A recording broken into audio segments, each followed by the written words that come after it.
Welcome to Kwentong Barbero, Chismis o Totoo, ang show kung saan ang mga kwento ng kasaysayan, krimen, pamahiin at chismis na madalas sabihin ng kwentong barbero ay ating pagkukwentuhan.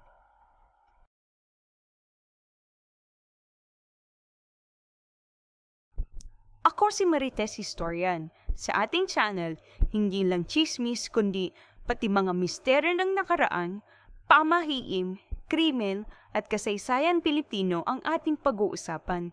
Pero hindi lang dito nagtatapos ang ating kwentuhan. Dahil kahit ang mga kaganapan at kasaysayan ng mundo ay may connection din sa ating paniniwala, kultura at karanasan. Madalas ang mga ganitong kwento ay sinasabing kwentong barbero dahil sabi nila, gawa-gawa lang daw, puro sabi-sabi. Pero teka lang, hindi ba't may mga kwento na dating chismis pero kalaunan ay napatunayan totoo? Matapos parilit si Rizal sa Bagong Bayan noong December 30, 1896, kumalat ang balita hanggang Europa, sa mga kapiyan sa Paris, sa mga lansangan sa London, at sa mga lihim na pulong ng mga revolusyonaryo sa Italia. Pinag-uusapan ng isang Pilipinong doktor na pinatay ng Espanya.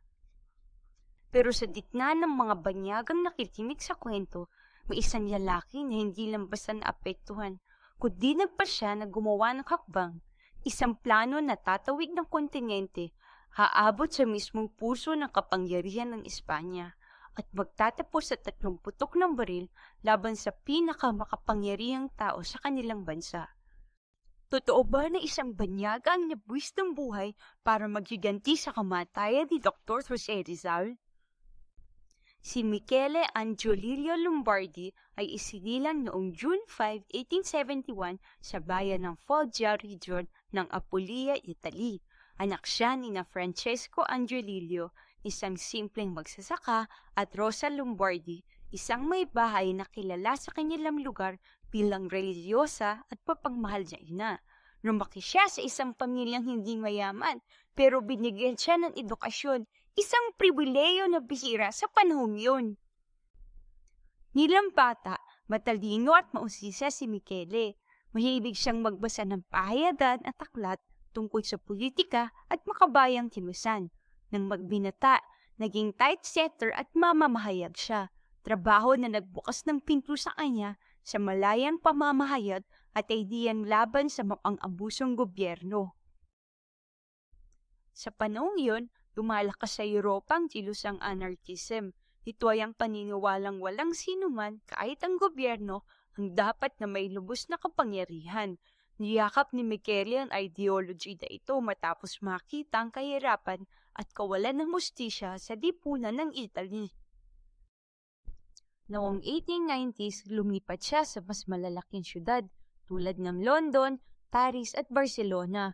Doon nakilala niya ang mga exiles mula sa Cuba at Pilipinas, mga tumakas mula sa kalupitan ng Espanya. Sa mga pulong na iyon, unang beses niyang narinig ang pangalan ni Dr. Jose Rizal at kung paano ito pinatay ng Espanya sa kabila ng pagiging mapayapa. Para kay Michele, malinaw ang mensahe. Kung kayang patayin ng isang gobyerno isang taong tulad ni Rizal na isang doktor, walang sino man ang ligtas.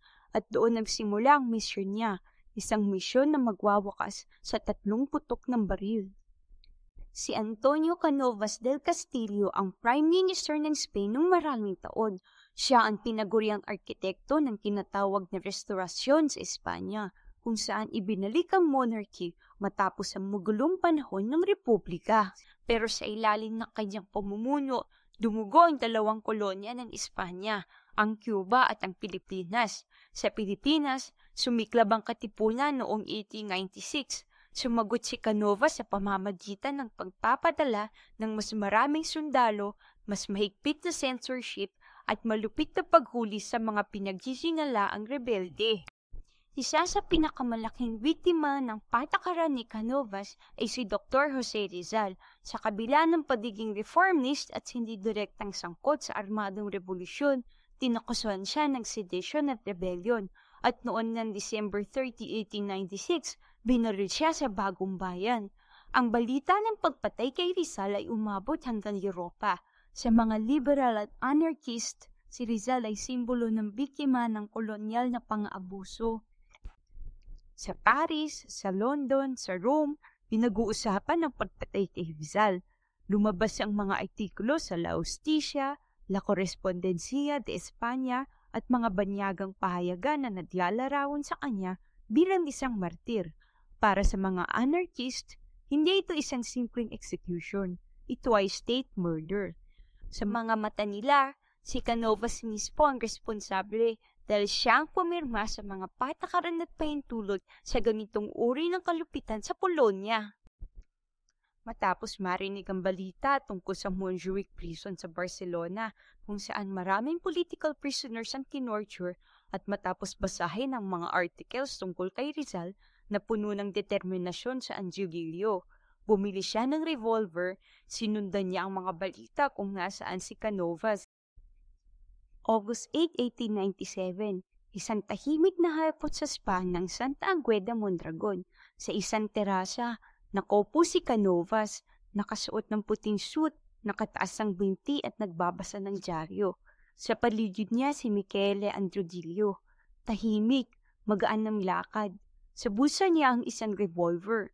Inalabas ito at 30 ang binitiwan. Tumama sa ulo at dibdib ni Canovas. Bago arestuin si Androdillo, sumigaw siya ng Viva la Anarquía. Hindi siya tumakas. Alam niya na yun na ang kanyang huling misyon.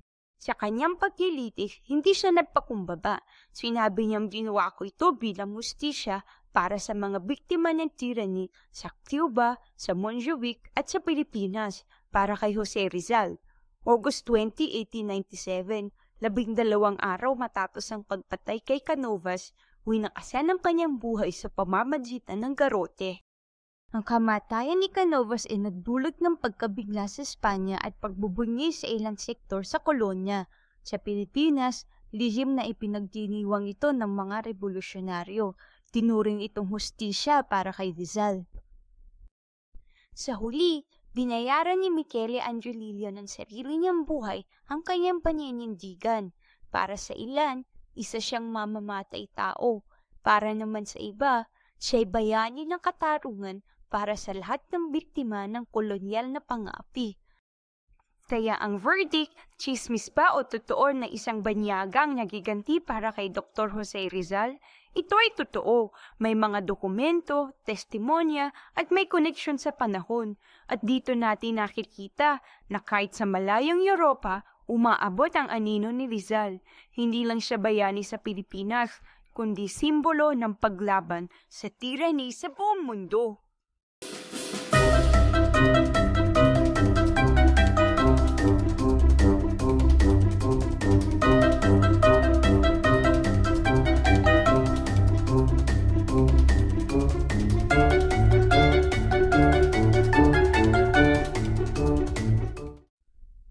Ayan mga kamarites, natapos na ang ating kasaysayang kwento.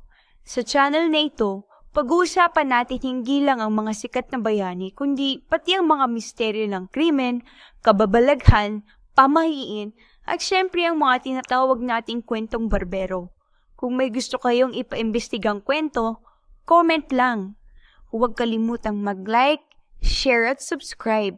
Ako si Marites Historian at ito ang Kwentong Barbero, Chismis o Totoo.